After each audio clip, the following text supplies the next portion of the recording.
Hello everyone, welcome to my mini blog. আজকে একটা mini blog করছি, ভাবলাম যে করি, যেহেতু আজকে বাড়িতে একটা পুজো আছে, প্লাস দাদুর বাৎসরিকও ছিল। তো এখন আমি পুজো দিব, আগে নিজের ঘরের পুজোটা। তো একটু দেরি হয়ে গেছিলো আমার ঘুম থেকে উঠতে, তো যে কারণে আমার পুজো দিতে দেরি হয়ে গেছিলো।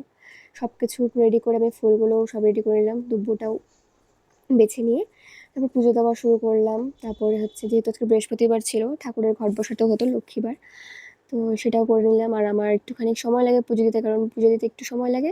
তারপরে আবার একটু মন্ত্র পড়তে পড়তে আমার আরও আধা ঘন্টার মতো সময় লেগেছে। আর পুজো দেওয়া কমপ্লিট হয়ে গেছিলো, তাই আমি একটুখানি দেখিয়ে দিচ্ছিলাম পুজো দেওয়ার পর। আর তারপর ভালো করে আস্তে ধীরে পুজো দিয়ে কমপ্লিট করার পর, কারণ আমি শান্তি মতো পুজো দিলে আমার একদমই ভালো লাগে না, তো একদম শান্তি মতো পুজো করে আমার খিদে পেয়ে গেছিলো, তারপরে খেয়ে নিলাম। কারণ ভাত খাওয়ার পর আমার আরও কিছু কাজ আছে। টিকটকের মতো আমি এক চুটকিতে ফলটা কাটতে গেলেও এক চুটকিতে ফলটা কাটা হয়নি। তো যাই হোক, তরমুজটা কাটছিলাম, আর আমার চ্যালেঞ্জ ছিল এইটুকু একটা বটি দিয়ে তরমুজটা কাটার। আমি কেটে ফেলেছি। তো তারপরে যাই হোক, সব কিছু গুছিয়ে টুছিয়ে নিয়ে মঠের থেকে মহারাজ প্রভুরা চলে এসেছিলো।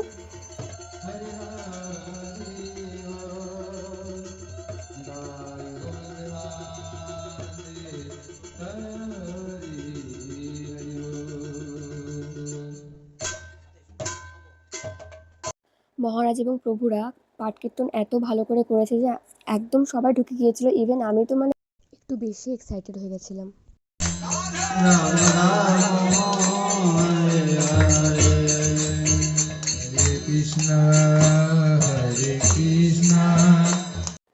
আমার ভাইয়ের ঘুম পেয়ে গেছিলো, কারণ ও সকাল সকাল উঠে সব কাজকর্ম ওই করেছে। আর এরপরে যে প্রভুটা, গলাটা এত সুন্দর, ভয়েসটা।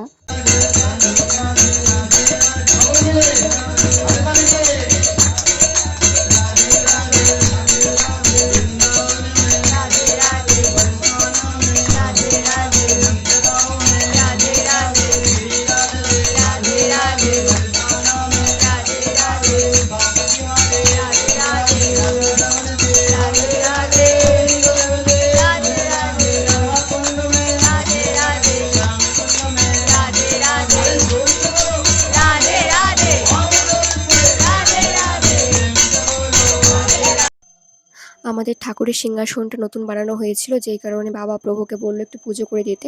খুব সুন্দরভাবে পুজো করে দিয়েছিল, পুরো ক্লিপটা আমি নিইনি।